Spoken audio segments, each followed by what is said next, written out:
My kids love these popsicles, but you know what I don't love? Sugar, corn syrup, high fructose corn syrup. Let's just save these for people we don't like.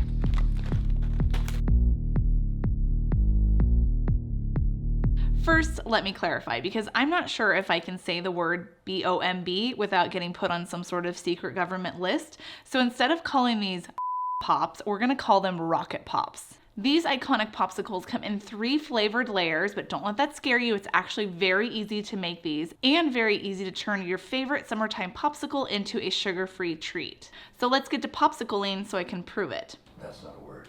Pretty sure it's a word. We start by making our popsicle base, which is basically 3 1/4 cups of water and about 3/4 to 1 cup of sweetener. You want to use powdered sugar-free sweetener just so that it easily dissolves in the water without having to heat it up. And I'll have the brand that I use listed down below in the description box. And when it comes to sweetener, I'm using 1 cup of sweetener, but you can use less or more, just adjust it to your preference. Next, we work on our first layer, which is the cherry flavor.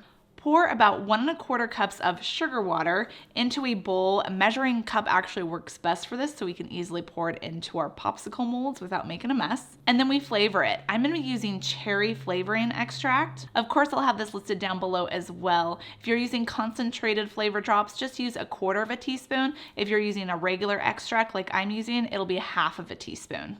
Next, we're gonna add some red food coloring, and I'm just gonna add the drops. And I'm pretty sure that this has the ingredient in it that affects ADHD, so if you don't wanna use that, then there's actually some natural food coloring powders that you can add. I'll have some listed down below for you. For the popsicle molds, you can really use any sort of popsicle mold, but I am trying to pass these off as authentic rocket pops, so I picked up a special mold from Amazon. Carefully pour in the cherry mixture and just fill it to about 1/3 of the way, and then we're gonna freeze this for 2 hours.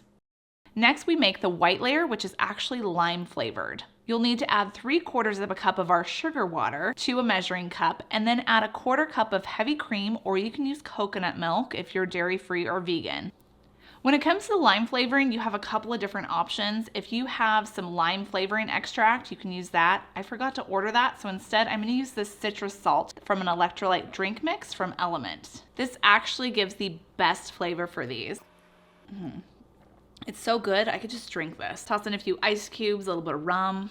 We're set. I like using Element electrolytes in my recipes. Not only do they add flavor, but they also give a boost of electrolytes, sodium, magnesium, potassium, which is all essential on the keto diet. If you want to try Element electrolytes, right now you can do it for free. You just have to spend $5 on shipping, and they'll send you a sample pack of their flavors, all for free. Just head to drinkelement.com/KetoFocus, and I'll have it linked down below in the description box for you as well. This is a limited offer for US residents only.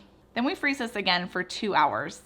Now our final layer is blue, so this is our blue raspberry layer. Pour in 1 1/4 cups of our base, and then for flavor, I'm gonna be using these concentrated drops, and I'm only gonna use 1/4 teaspoon. Again, if it's not concentrated, just use 1/2 teaspoon. And then some more ADHD aggravating blue dye.